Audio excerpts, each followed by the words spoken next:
Welcome to my channel Ranjas classes. Friends, अगर आप किसी भी एग्ज़ाम की तैयारी कर रहे हैं तो हमारे चैनल रंजास क्लासेस को सब्सक्राइब जरूर कर लें और अपनी सफलता को सुनिश्चित करें। हेलो फ्रेंड्स, आज की हमारी क्लास है हिस्ट्री प्रैक्टिस सेट 2। अगर आपने प्रैक्टिस सेट हिस्ट्री का 1 नहीं दिखा है तो हमारे चैनल पर जाकर जरूर देख लें। तो आइए वीडियो को स्टार्ट करते हैं। आज के जो क्लास है उसमें हम भारतीय धर्म के बारे में पढ़ेंगे। तो हमारा आज का पहला क्वेश्चन है, भागवत धर्म के संस्थापक थे? ए राम, बी कृष्ण, सी शंकराचार्य या डी वेदव्यास। तो भागवत धर्म के जो संस्थापक थे वो थे कृष्ण। इसका बी ऑप्शन करेक्ट होगा।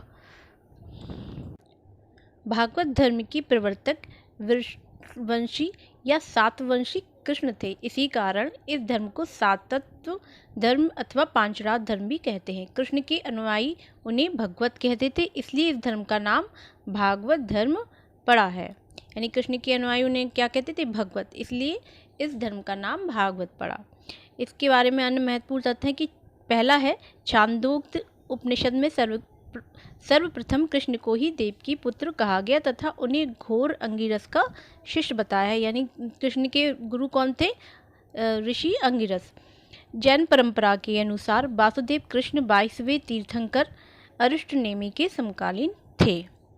तो भागवत धर्म के जो संस्थापक थे वो थे भगवान कृष्ण। अगला प्रश्न है, शैव धर्म के शिव और शक्ति के सम्मिलित रूप अर्धनारीश्वर की संकल्पना किस युग में हुई है? यानी शिव और शक्ति यानी शिव और पार्वती की जो सम्मिलित रूप है जिसे हम अर्धनारीश्वर कहते हैं, उसकी संकल्पना किस युग में हुई है? ए गुप्त युग में, बी राजपूत युग में, सी चोल युग में या डी सातवाहन युग में। तो शिव और शक्ति की सम्मिलित रूप अर्धनारीश्वर की संकल्पना है वो गुप्त युग में हुई है। इसका ए ऑप्शन करेक्ट होगा। अगला प्रश्न है, विष्णु और शिव के संयुक्त विग्रह की संज्ञा क्या है? यानी संयुक्त रूप में विष्णु और शिव भगवान को क्या कहते हैं? पहला है हरिहर, बी दूसरा है महेश्वर, तीसरा है कि अर्धनारीश्वर या डी विष्णु लोकेश्वर। तो विष्णु और शिव के जो संयुक्त विग्रह की संज्ञा है वो होती है हरिहर। इसका ए ऑप्शन करेक्ट होगा। हरि मीन्स विष्णु भगवान और हर मीन्स होता है शिव, तो हो गया हरिहर। अगला प्रश्न है, भागवत संप्रदाय के विकास में किसका देन अत्यधिक था? ए पार्थियन, बी हिंदी यूनानी लोग, सी कुषाण का या डी गुप्त का। तो भागवत संप्रदाय के विकास में गुप्तों का देन अत्यधिक था। इसका डी ऑप्शन करेक्ट होगा। भागवत अथवा वैष्णव धर्म का चरमोत्कर्ष गुप्त राजाओं के शासनकाल में हुआ। गुप्त नरेश वैष्णव मतानुयायी थे तथा उन्होंने इसे अपना राजधर्म बनाया था। अधिकांश गुप्त शासक परम भागवत की उपाधि धारण करते थे। विष्णु का वाहन गरुड़ गुप्तों का राज चिन्ह था। यानी जो गुप्त वंश के शासक थे वो किसकी उपाधि धारण करते थे? परम भागवत की। और उनका जो राज चिन्ह था वो भी विष्णु भगवान का जो वाहन है वो गरुड़ था। इसलिए हम कह सकते हैं कि भागवत संप्रदाय के जो चरमोत्कर्ष है उसमें सर्वाधिक योगदान गुप्तों का ही था। अगला प्रश्न है, हेलियोडोरस का वेसनगर अभिलेख संदर्भित है? यानी किसके बारे में है हेलियोडोरस का वेसनगर? ए संकर्षण तथा वासुदेव से, बी संकर्षण तथा प्रद्युम्न से, सी संकर्षण प्रद्युम्न तथा वासुदेव से या डी केवल वासुदेव से। तो इसका ऑप्शन डी करेक्ट होगा कि केवल वासुदेव से संदर्भित है। भागवत धर्म से संबंध प्रथम उपलब्ध प्रस्तर स्मारक विदिशा या बेसनगर का गरुड़ स्तंभ है। इससे पता चलता है कि तक्षशिला के यवन राजदूत हेलियोडोरस ने भागवत धर्म ग्रहण किया था तथा इस स्तंभ की स्थापना करवाकर, कौन से स्तंभ की स्थापना करवाई थी? यवन राजदूत हेलियोडोरस ने, जो विदिशा या वेसनगर का गरुड़ स्तंभ कराकर उसकी पूजा की थी। इस पर उत्कीर्ण लेख हेलियोडोरस को भागवत तथा वासुदेव को देवदेवस अर्थात देवताओं का देवता कहा गया। यानी उस पर क्या उत्कीर्ण है उस लेख में? हेलियोडोरस को भागवत और वासुदेव को देवदेवस अर्थात देवताओं का देवता कहा गया है। इसलिए सबसे जो भागवत धर्म से संबंधित जो सबसे प्राचीन जो अभिलेख है वो कौन सा है? वेसनगर का गरुड़ स्तंभ। देखिए फ्रेंड्स, ये भी सेम क्वेश्चन उसी तरह का कि भागवत धर्म से संबंधित प्राचीनतम अभिलेख साक्ष्य कौन सा है? ए समुद्रगुप्त का इलाहाबाद अभिलेख, बी हेलियोडोरस का वेसनगर अभिलेख, सी स्कंदगुप्त का भीतरी स्तंभलेख, या डी महरौली स्तंभ अभिलेख। फ्रेंड्स, अभी बताया था कि जो हेलियोडोरस का वेसनगर का गरुड़ स्तंभ लेख है वही भागवत धर्म से संबंधित सबसे प्राचीनतम अभिलेखीय साक्ष्य है। तो इसका बी ऑप्शन हमारा करेक्ट होगा, बी हेलियोडोरस का वेसनगर अभिलेख। अगला प्रश्न है, भागवत संप्रदाय में भक्ति के रूपों की संख्या है? ए 7, बी 8, सी 9 या डी 10। तो भागवत संप्रदाय में भक्ति के रूपों की संख्या है 9, इसका सी ऑप्शन करेक्ट हो गया। भागवत संप्रदाय में नवदा भक्ति के बारे में बताया गया, यानी भक्ति करने के 9 प्रकार बताए गए हैं, जैसे कि संकीर्तन है, स्मरण है आदि। इस तरह से जो प्रकार होते हैं भक्ति के, वो नवदा भक्ति के बारे में बताया गया। तो 9 रूपों की भक्ति के 9 रूपों की संख्या है, इसका सी ऑप्शन करेक्ट होगा।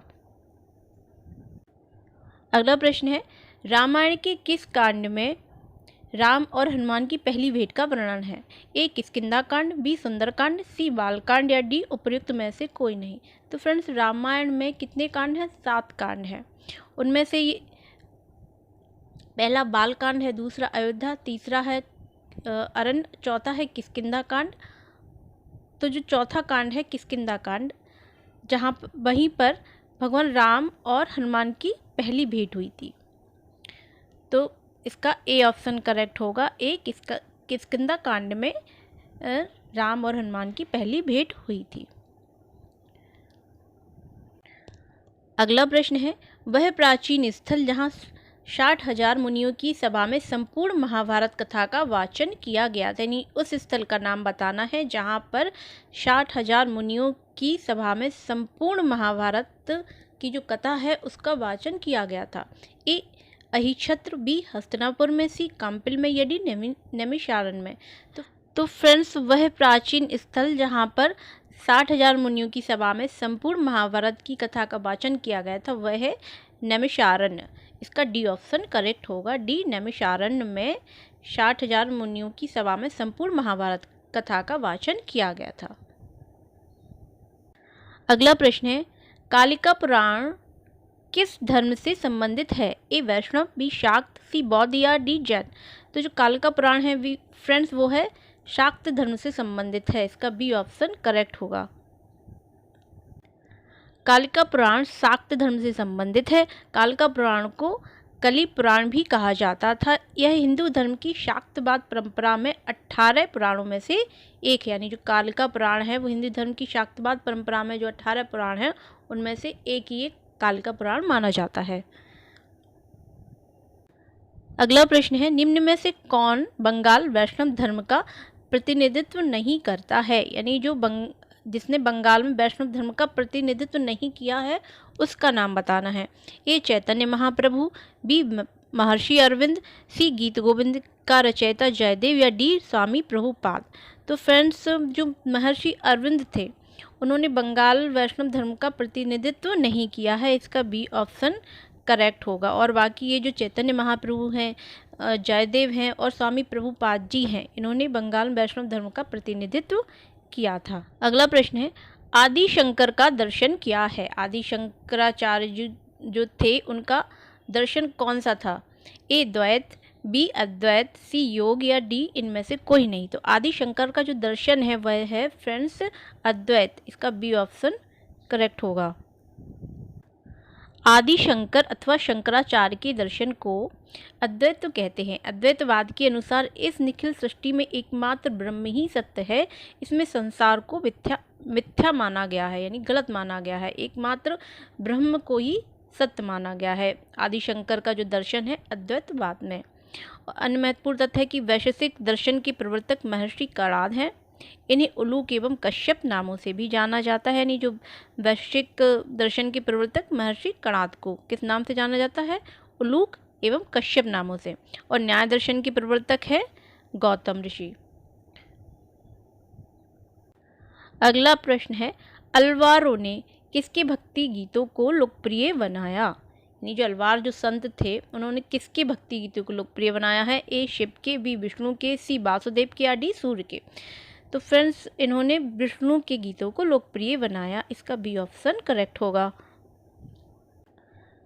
अलवारों ने विष्णु के भक्ति गीतों को लोकप्रिय बनाया था। अलवार सच्चे विष्णु भक्त थे। इन्होंने भजन कीर्तन, नामोच्चारण, मूर्ति दर्शन आदि के माध्यम से वैष्णव धर्म का प्रचार किया। और इनके बारे में अन्य महत्वपूर्ण तथ्य है कि प्रसिद्ध अलवार संतों की संख्या कितनी थी फ्रेंड्स? 12 थी। अलवारों में एकमात्र महिला संत अंडाल का नाम मिलता है, यानी जो 12 अलवार संत थे उनमें एकमात्र महिला थी, कौन थी? अंडाल, जिसके भक्ति गीतों में कृष्ण कथाएं अधिक मिलती हैं। मध्ययुगीन कवित्री मीराबाई की कृष्ण भक्ति के समान अंडाल भी थी। अगला है कि सूची 1 का मिलान सूची 2 से करना है और सही कूट को सही उत्तर चुनना है। तो सूची 1 में दिए हैं इनके जो प्रवर्तक हैं और एक तरफ उनके दर्शन दिए हैं। तो रामानुज किससे संबंधित है? विशिष्टाद्वैत से संबंधित, माधवाचार्य है द्वैत से संबंधित, निम्बकाचार्य है द्वैताद्वैत से संबंधित और वल्लभाचार्य जी है शुद्धाद्वैत से संबंधित। तो इस हिसाब से हमारा ए का 4th और बी का 3rd, सी का 2nd और डी का 1, हिसाब से हमारा ए ऑप्शन करेक्ट हो जाएगा। इसका ए ऑप्शन करेक्ट होगा। अगला है कि शैव संप्रदाय के अनुयायी भैरव को अपना इष्टदेव मानते थे? ए पाशुपत, बी कापालिक, सी कश्मीरी शैव या डी शाक्त संप्रदाय। तो जो शैव संप्रदाय के जो कापालिक अनुयायी थे वो भैरव को अपना इष्टदेव मानते थे, इसका बी ऑप्शन करेक्ट होगा।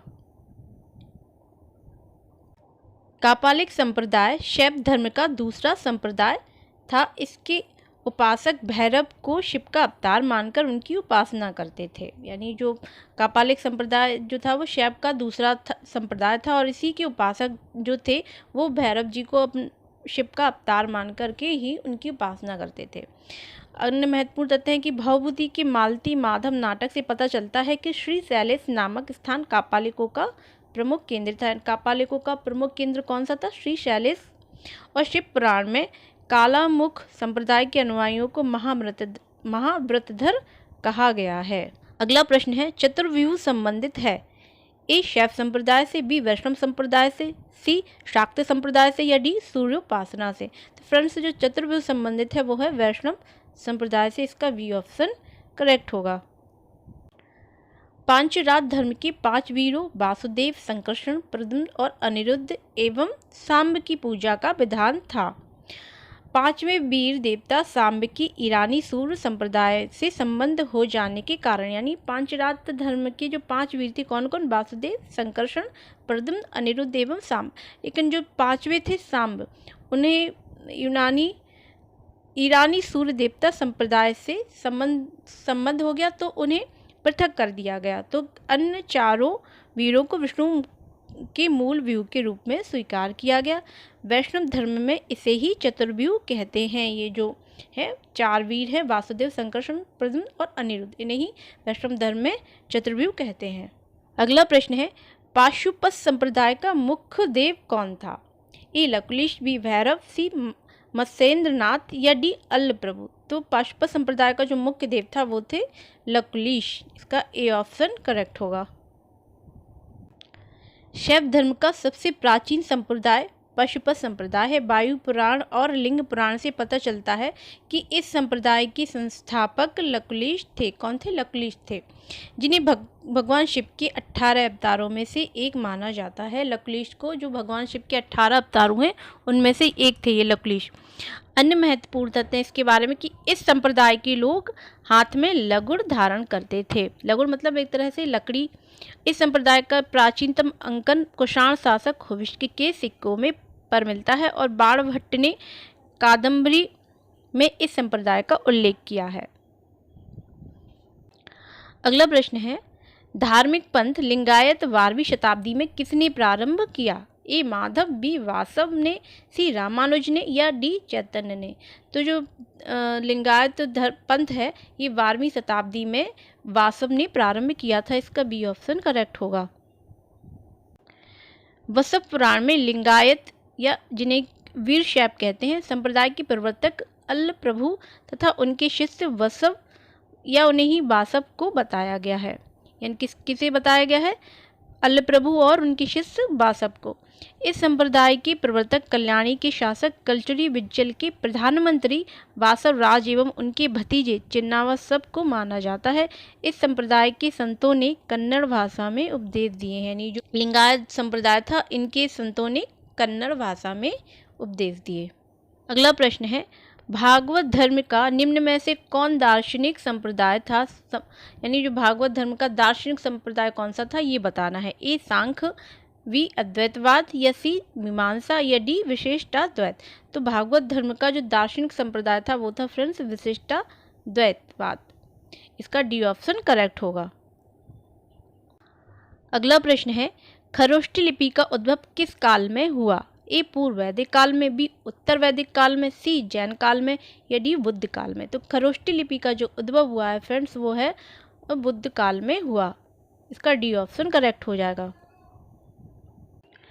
अगला प्रश्न है, प्राचीन भारत की विश्वोत्पत्ति विषयक धारणाओं के अनुसार 4 युगों के चक्र का क्रम इस प्रकार है। आपको सही क्रम जो काल है उनके बताने हैं।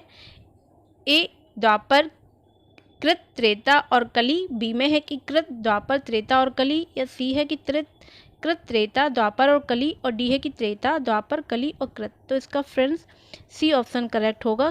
कृत यानी कि सतयुग, त्रेता, द्वापर और कली जो अभी कलयुग चल रहा है, ये सही क्रम है 4 युगों का। अगला प्रश्न है फ्रेंड्स कि नयनार कौन थे? ए शैव, बी शाक्त, सी वैष्णव, या डी सूर्योपासक। तो फ्रेंड्स जो नयनार थे वो थे शैव। इसका ए ऑप्शन करेक्ट होगा कि शैव ही नयनार थे। पूर्व मध्य काल में भक्ति भावना का प्रचार प्रसार मुख्यतः दक्षिण भारत में विशेषकर तमिल भाषी क्षेत्र में हुआ। तमिल भाषी क्षेत्र में भक्ति भावना को लोकप्रिय बनाने में 2 संप्रदायों की प्रमुख भूमिका रही। जो भक्ति भावना को लोकप्रिय बनाने में किन 2 संप्रदायों की प्रमुख भूमिका रही? वो थे भगवान विष्णु की उपासना करने वाले विष्णु भक्त जो कि अलवार कहलाए, और दूसरे थे शिव की उपासना करने वाले शिव भक्त जो कि नयनार कहलाए। यानी कि अलवार और नयनार। अलवार थे विष्णु भगवान की उपासना करने वाले भक्त और नयनार थे भगवान शिव की उपासना करने वाले भक्त। इन्होंने ईश्वर के प्रति व्यक्तिगत प्रेम और समर्पण से मोक्ष प्राप्ति का मार्ग बताया और जाति प्रथा एवं इसकी कठोरता का विरोध किया। तो जो नयनार थे फ्रेंड्स वो थे शैव।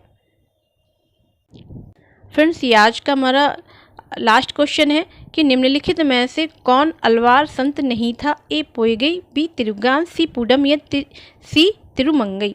तो फ्रेंड्स जो तिरुज्ञान था वो एक अलवार संत नहीं था। इसका बी ऑप्शन करेक्ट होगा। बाकी ये जो है पोयगई, पूडम और तिरुमंगई ये तीनों ही अलवार संत थे। अलवार संतों की संख्या बताई गई है फ्रेंड्स 12 और नयनार संतों की संख्या बताई गई है 63।